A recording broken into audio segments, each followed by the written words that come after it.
Okay, good morning. Today is about December 10. I'm here with Tita Mildred. No? Yes, si Tita Mildred is our life teacher niya siya. Nung sa kung nabiliban, okay, yung husband na nakuha mo na arthritis, how many times no, per week, about 3 times or 4 times, di ka nakaw, okay, because of arthritis, no? Yan sa book, sa history, is about tambal arthritis. For me, naanagin, no? For me, naanagin, pero, naging kapoy, naging kayo, kaya exercise naman ito, pure care, no? And then, mo ito nakuha ni Mildred nga, yung husband nakuha man, so sa tabi rin, sige na po siya kanina, exercise sa bike, no? At tuloy po, direct to the heart, exercise siya.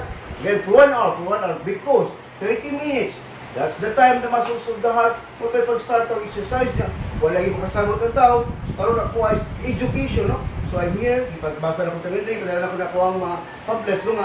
Ako ginang-giusap ka na, masabtan sa tao, like Yolanda, sa Tacloban, o ngayon, bato sila o Taylor Wave. So, ang tao ko nakakita mo sa movie, uy, managan. Like bago lang what happened in Cebu, nga naglinog. Yun, nisyagit ang tao nga, uy, tsunami. So, nag-abot na sa pulo, no? Kaya nakasabot ang tao kung sa'yo naong sa tsunami.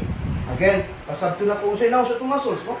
O tumasos karon, si Camille sige sa bike, karon atong muscles, it's just need a gasoline na po, no? Ang gasoline sa tumasos is about here, no? The weight, this one is 5 kilograms, ha? Again, 5 kilograms, per week, imo gasolina, no? Kami rin sa mga pila di ba kita? 68, no? So, 67 ang 68. Kami 68 or 68, no? So, here, the gasolina kami dito, 5 kilograms. 5 kilograms, no?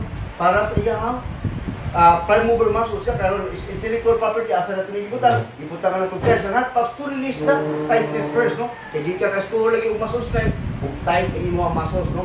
Yan, important is the massage, blood pump. Then, we're done explaining, no? Sabihin nga, uy, important is the heart, no? Buharagid to test the heart, treadmill, and stationary bike. But, pag puyog ginakong gasolina, kaya mahuprad car, uy, buhay kayo gasolina, mapawang rin mo sakyanan. Sa tuwang body, uy, ma-injury na ka or fracture. Okay, thank you.